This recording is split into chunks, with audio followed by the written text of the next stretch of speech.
আজ পবিত্র জুম্মা মুবারক। প্রাণপ্রিয় বন্ধুগণ, আত্মীয়স্বজন, শুভাকাঙ্ক্ষী তাঙ্গে সবাই আসুন জুম্মার সালাত আদায় করে সবাই সবার জন্য দোয়া করি। আল্লাহ যেন সবাইকে শারীরিক মানসিক সুস্থ রেখে মুসলিম উম্মার ভাই বোন সবাইকে হেফাজত রাখেন, আমিন। এবং যারা যে ঘাটের মধ্যে আটকা আছে, বালা মুসিবতে আছে, সবাইকে আল্লাহ যেন, আমার জন্য সবাই দোয়া করবেন। আমিও একটি বেঈমান প্রতারক মির্জাফরের কাছে আটকা আছি, আল্লাহ যেন সকলের দোয়ায় আল্লাহর রহমতে আমাকেও মুক্ত করেন, আমিন। এবং বিভিন্ন দেশে মুসলিম উম্মার উপরে নির্যাতন হইতেছে, আল্লাহ যেন আল্লাহর কুদরতি দ্বারা এই নির্যাতন থেকে হেফাজত করেন। এবং আমার মা সহ দোয়া করবেন আমার মার জন্য, যারা বৃদ্ধ মা বাবা আছে সবাই যেন সুস্থ রাখেন, শারীরিক মানসিক সুস্থ রাখেন, দান করেন।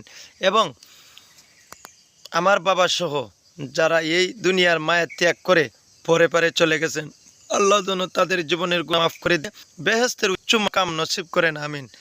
সবাই আমার ভিডিওটা দেখবেন, একটু ভালোবাসার মাধ্যমে ছড়িয়ে ছিটিয়ে শেয়ার করে সবাইকে দেখার সুযোগ করে দিবেন। আসসালামু আলাইকুম ওয়া রাহমাতুল্লাহি ওয়া বারাকাতুহু।